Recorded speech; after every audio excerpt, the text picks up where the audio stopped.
Rich Grove Mayor presents a video progression on how to design a platform to build a model city or a train layout. I'm going to build a model city with this platform, but this process could be used for train layouts too.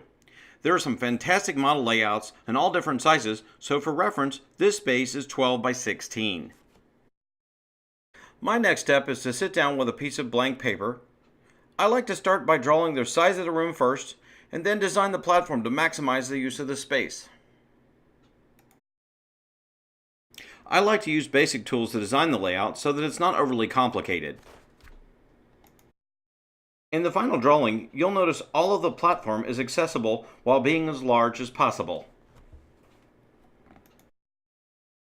To build the platform, I like to use standard 2x4s and 5/8 plywood. Putting it together with screws for extra strength has been the best way for me, so that one can sit or walk on it. I like to get all my tools together and set aside enough time for the build.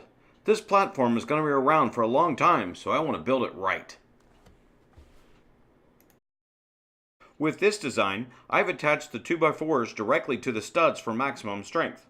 You can make platform legs all around to make it freestanding. I started this platform at 31 inches in height and continued with the structure as level because sometimes the floors aren't level. A level and a flat platform is the goal.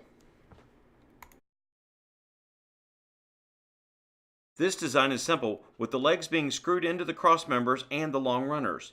Make sure that there's a lot of cross supports and extra flat cross supports where the plywood sheets meet each other. In this design, I've attached the platform legs to the floor, solid as a rock, before the plywood is added. Perfect. With the plywood installed, the project really starts taking shape here. Make sure to screw the plywood down on all the support structures, including the cross members. You want this thing to be as solid as possible.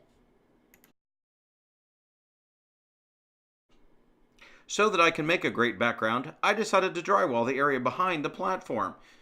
That way, I can actually paint it and make it look as part of the city.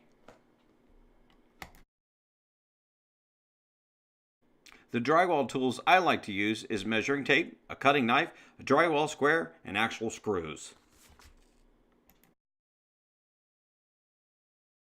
By putting the drywall directly on the platform, it makes a nice solid background for the platform. Don't you agree? The 2x4s at the top of the drywall was added to provide a border and as a way to hide some additional lighting. Next, it's time to get out the drywall compound tape and the different size taping knives to finish not only the drywall, but the plywood.